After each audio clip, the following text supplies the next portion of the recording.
Okay, when Buster first gets there, what I would do is go into a fenced-in backyard or somewhere that's enclosed and have you a tennis ball. The only rule that I have around these tennis balls is they belong to me and have to come back to me. And I would do this with Buster for probably 3 to 6 times, maybe 8 times over the morning, midday, evening, whatever you can possibly do. Get Buster thinking you're the funnest, coolest person on the whole planet. So when you walk, he's probably going to try to walk with you like, who are you? And this is how I would do it. This ball only has that one rule. It has to come back to me. There's no sitting steady. This is our play toy. This is me and him having fun. This is how you get that dog to a new location and say, this place is the coolest place on earth, and I'm the coolest person on earth. Hey, buddy, come on. Okay, buddy. Okay, Buster. Okay, buddy. Good boy. That's a good boy. Good boy, Buster. When he comes in there, pet him up. Good boy. He likes to have his ears petted. Good boy. Okay, Buster. Okay, buddy. Good boy. Good boy. That's a good boy. That's a good boy. You lost it in the grass there. Good boy. Good boy.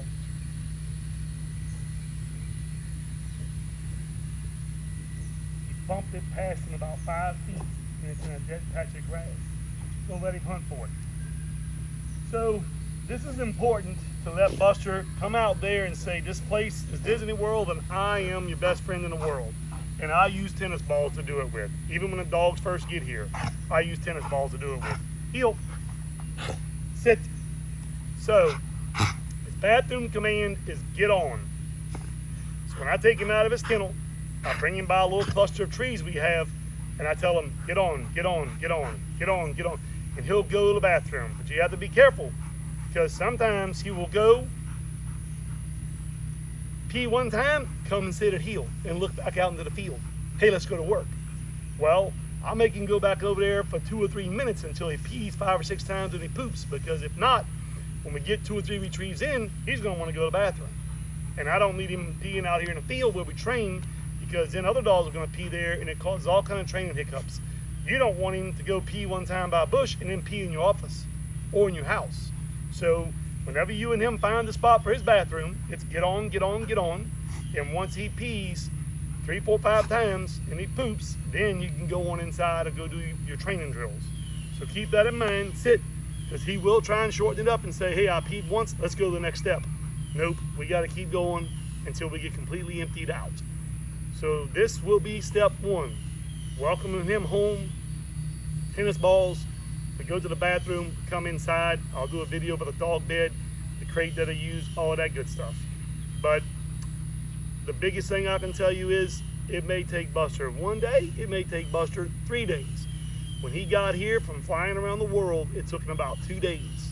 One evening, the next morning, the next evening, and Buster loved me to death. I bounced that ball and played with him, bounced that ball and played with him, and then I was able to go in my retrieving drills. If he gets there and he's like, man, what is this place and who is this? And you go right into doing all these strict commands, you're gonna make him think, not what we want him to think. We want him to think that you're the coolest place and the coolest person on earth. So be sure and give him 3 to 6 sessions roughly. Read his body language, and that tail's going 100 miles an hour and he's loving you and he's coming to you and you're petting him and he's like, man, I'm loving this. And you get a couple of them tennis ball sessions like that in there, then move forward to the sit heel drills. That's going to be in step 2. I would put a leash on him, take your whistle. The way that we blow the whistle is for sit or stop. Is for recall, come in back to me, or come this way because you've overrun the dummy. That's the main 2 we're going to focus on for now. So be careful when you blow your recall whistle that you don't blow it like this, to where it's one drug out whistle. The recall whistle needs to be cut and dry. I'm not sure of your dog experience or your handling experience, so I'm going to break it down as simple as I can to make sure that I get all the communication across. I use the tip of my tongue and tap that whistle. That means heel. So take your leash, put your leash on him. You're going to walk in and do sit heel drills.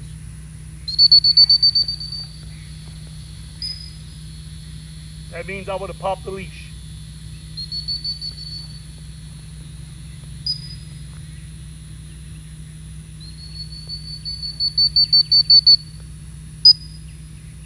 What you don't want to do is this. You mix your sit heel, you mix your heel in with your sit. Give a couple of second gap there so the dog can comprehend and understand that we're heeling and or coming to you, basically to get the heel, or we're sitting. So the sit whistle, heel whistle, or recall, it's the same whistle. Now the next thing you're going to want to do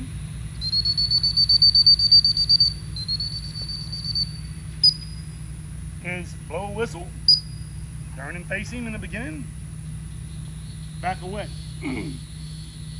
You're probably going to have to slap your side, maybe even say the heel word around the whistle, but you want to do this.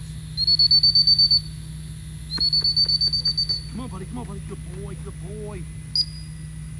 I have not done this with this dog in a month and a half, 2 months. So he's like, what in the heck is going on here?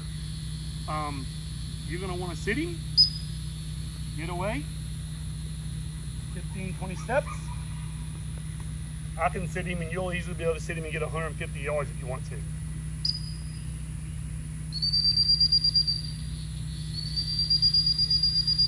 Good boy, good boy. Okay, so after you sit him, tap your side a little bit. I just move my head a little bit. He's like, okay, I'm coming in the heel.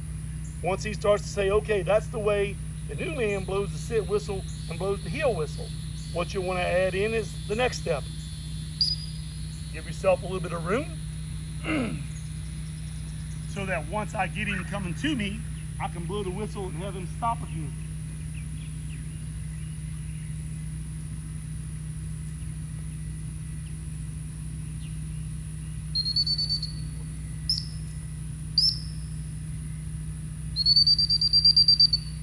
So without a dummy involved, your first 5 to 7 sessions roughly that you actually work and run the dog, sit. I would do sit heel drills for 3 to 7 minutes with no dummies involved and say, this is the way that we sit heel.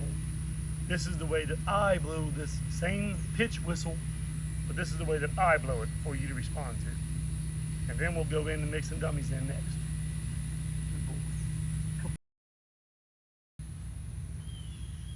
Okay, so now the dog has transitioned to your house. He loves you to death. You've done some sit heel drills with him. I'm gonna go into the different retrieves that these dogs run. So the very first retrieve is the simplest one. It's a simple mark. They generally go on their name. Buster here goes on his name. So I'm going to go over all this stuff and break it down as simple as possible because I'm not sure what all experience that all of our clients have with handling dogs. So anyway, heel. Okay. If you buy new dummies, throw them first on cut grass and get some of your scent on them.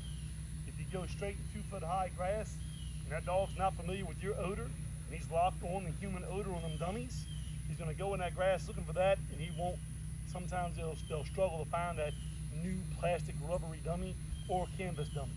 So keep that in mind. If you have brand new dummies, throw them on cut grass at least 4 to 8 times each, somewhere near roughly. Let that dog get them in his mouth, get your scent, get the smell of them dummies. So simple mark, simple as can be. Dummies out. Buster.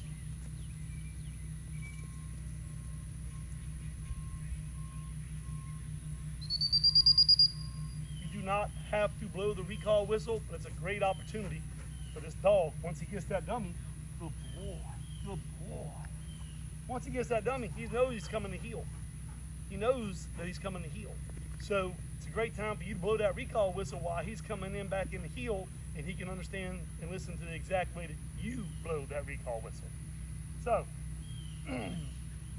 the next retrieve, as far as complication levels go, is cold blind.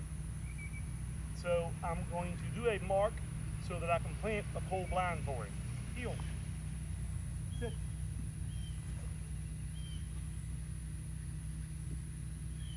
Buster.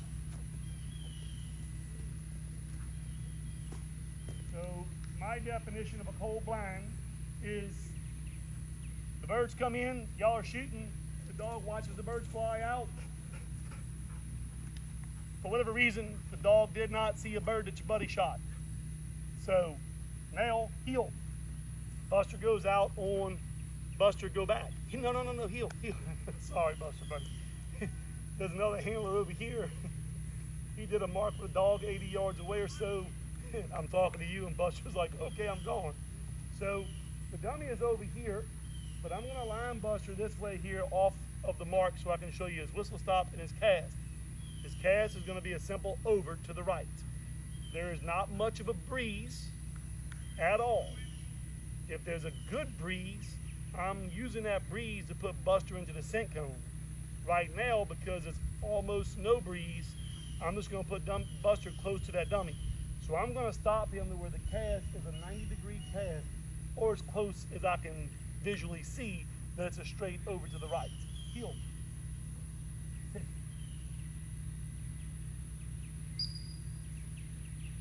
Buster, go back.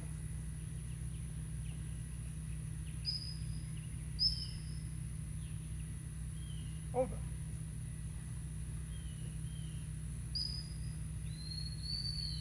Okay, so I wasn't 100% sure where that dummy was, and I popped that stop whistle at the end, and I went into a hunt whistle because I saw the dog, saw the dummy. We're gonna get into the hunt whistle later.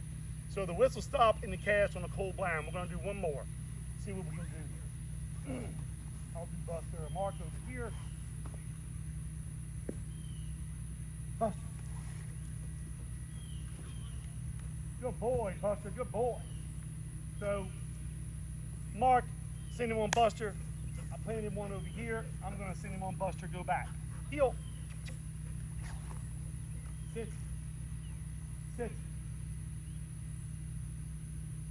Heel. Sit. Buster, go back.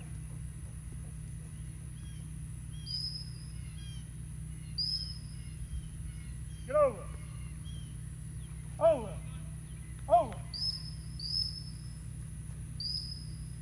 Over. I have a slight breeze that started from this way. Buster decided he was going to try and pull into that breeze. No, sir, you're not. No, we're not doing that, buddy. We're going to stop. We're going over to the left. So, sit. Cold blind is about as simple after a mark that you can run because the dog doesn't have much suction. He doesn't have other dummies to push off of. He has his memory where previous dummies fell, and he has the wind. He may want to hunt into that wind. That'll be your only suction, sucking the dog in the wrong direction on a cold blind.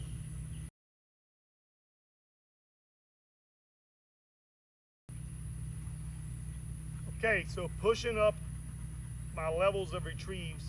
Retrieve number 3 is me pushing off the mark. To me, this is a very, very useful retrieve, especially in the American hunting scenarios.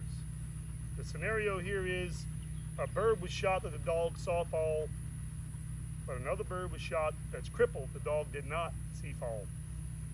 And because of the duck blind, the mud boats, the rice field pit blind, timber blind, whatever it may be, you can't line the dog. So you need to send him and then push him off of the mark.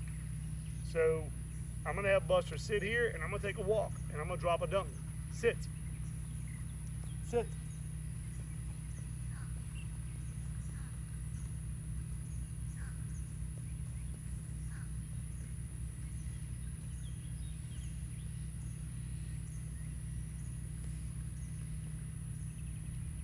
Sit. Sit. I'm not worried about distance on these videos. All I'm doing is demonstrating the retrieves that the dogs will run. If the dogs won't run these retrieves at 30 and 50 yards for you, they're not gonna run them at 150 and 200 yards for you. So all I did, gave them a second to sit down. They're not used to this heat, so it's a good opportunity for them to sit there for a couple minutes, catch his breath. I'll walk right out, toss the dummy over here. Buster's watching this dummy over here. While he's watching this dummy, I slip my blind in there. He does not know it's there. Sit.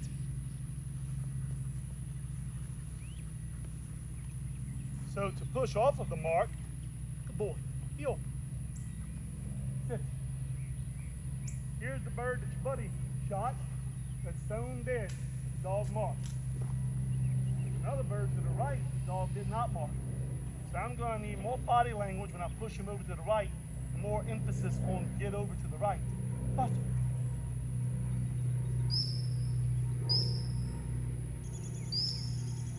Over. Over. So, Buster tried for a split second. The tree caught my dummy. I was hoping to get it a little bit farther back. Boy. Buster. I was hoping to get that dummy a little bit farther back so I had more room. When I stopped Buster, he wasn't 8 or 10 feet from that dummy. So he's like, yeah, Ace, when you give me this cast, I'm fixing to turn around and scoop this dude up. No, you're not. When I gave that cast, immediately when I seen Buster peel, I popped that whistle. If that dummy was another 15 yards back there like I intended, he wouldn't have even tried. So when you set this up, if your go-to dummy's 30 yards there, your mark needs to be 50 or 60 yards out. If your go-to dummy's 15, 20 yards over there, for beginning purposes, your mark can be 40 yards out. That way you've got a little room and you're not tempting your dog too much in the beginning to grab the wrong dummy. So just to reiterate, the idea was heel, sit, sit. The timber blind is set up and built. Buster could not see over here. Somebody shot a duck here that was stone dead. Somebody shot a duck over here that was a cripple. I can't get over there and line Buster up because of the way my friend built the blind. So I send the dog. He's going. I pop that whistle, say, hey buddy, I changed my mind. We need to go over here. I don't want 29 whistles and 29 overs to get you over there to the right. I tempted him there a little bit, it took me 2, okay? So you want to get this stuff established on cut grass or real thin cover like this here before you move up the taller cover to where the dog will go out there and stop and go easy over on the cut grass and then move to some thinner cover. And the more you practice, the more his confidence is going to increase in you, and you can steer him like a remote control car. So I'm going to do the 4th level retrieve. A lot of people will never see this retrieve because of the fact that when their dog is out there, they don't let anybody shoot. If you do let someone shoot while your dog is out there, the situation is pretty much the same thing as pushing off of a mark, but we add a diversion. So, boom, buddy shoots a bird out front. Another buddy knocked the cripple down over here. Dog did not see this cripple. Busted.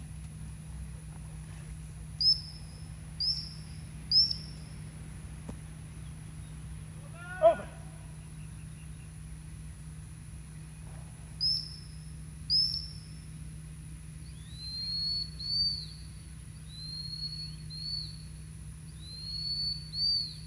We'll get into that whistle in a minute. When I stopped my dog, my buddy shot a buzzing wood duck. Diversion fell off to the side. Buster. I don't care. This bird over here, them 2 are dead. This bird over here is crippled. I need my dog to push over here to this crippled bird. Therefore, that he did not see.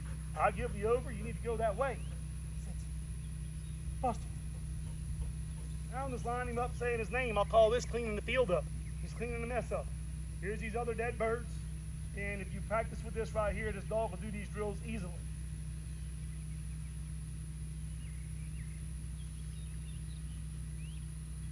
I think he fell short about 10 feet from that mark. It's a little bit farther back.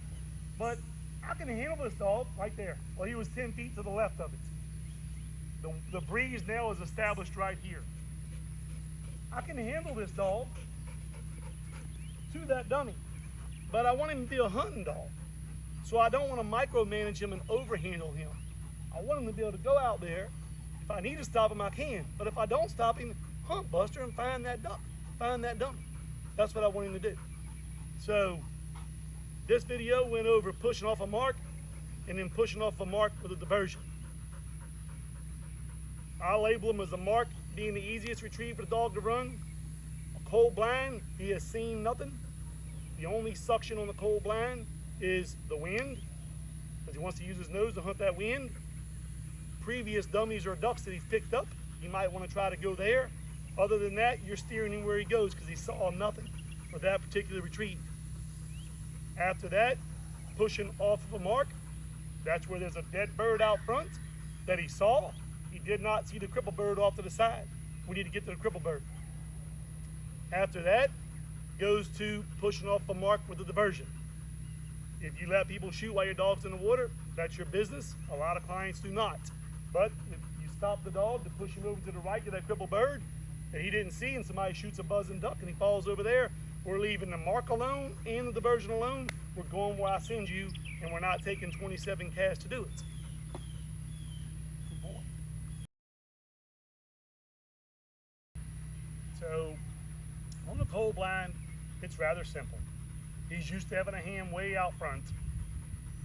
It would be like this, so he can look at that hand and look beyond. You can tell him to heel. That's it. To move him where you want to line him. I'm not a field trial guy, I'm a hunting guy. So I'm lining my dog on the downwind side every time. I want him going there, using his nose, finding that bird. So now, lining for a cold blind, you know, to me, you line the dog up, you send him, Buster, go back, he goes that way, you pop your whistle, you give your cast, which way you want him to go. Now, what if we're lining off of a mark? What if we're in a dove field?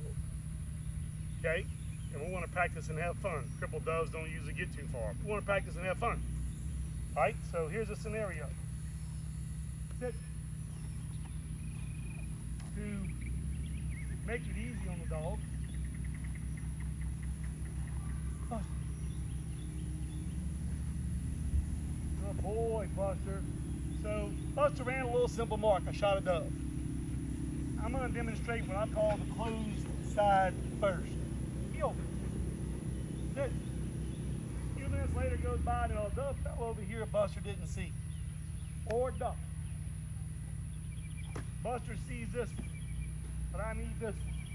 So just like you would close the door, you might even start off by telling him, no, heel. Close that door, sit. Buster, go back.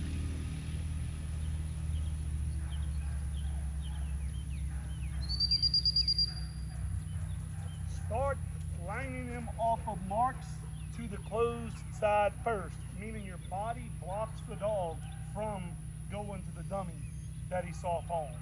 Heel. Sit. Buster. Let him go right there and pick that one up. Good job, Buster. Come see, buddy. Good boy.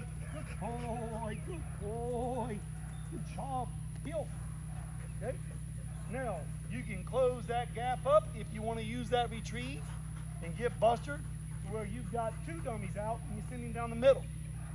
But after the first step of the closed side, I would do what I refer to as the open side. Heel. Sit. So I slip the little dummy in there. Buster's getting hot. It's only 20 yards. It's not about distance. It's about demonstrating the retrieve. So, big, beautiful white dummy right there. No. Heel. It's Buster's up his back to his nose. Buster, go back. As I popped the whistle, he saw that dummy. So I went right into a hunt whistle. I'm going to get to the hunt whistle. So he could have cheated me and went there. But I've worked this dog enough that he trusts me. So I can tell him no, spin him over here, line him up, tell him Buster go back, he'll run a line off of that mark. With practice, he'll swim a line off of a mark for you as well. Buster. Good job, buddy. Good boy. So that's how you would line Buster off of a mark, or just give him a line for a blind retrieve. Sit. You can see his tongue starting to curl a little bit because he's not used to the heat like this. So take your time with that as well. Work him either first thing in the morning or late in the evening. Sit.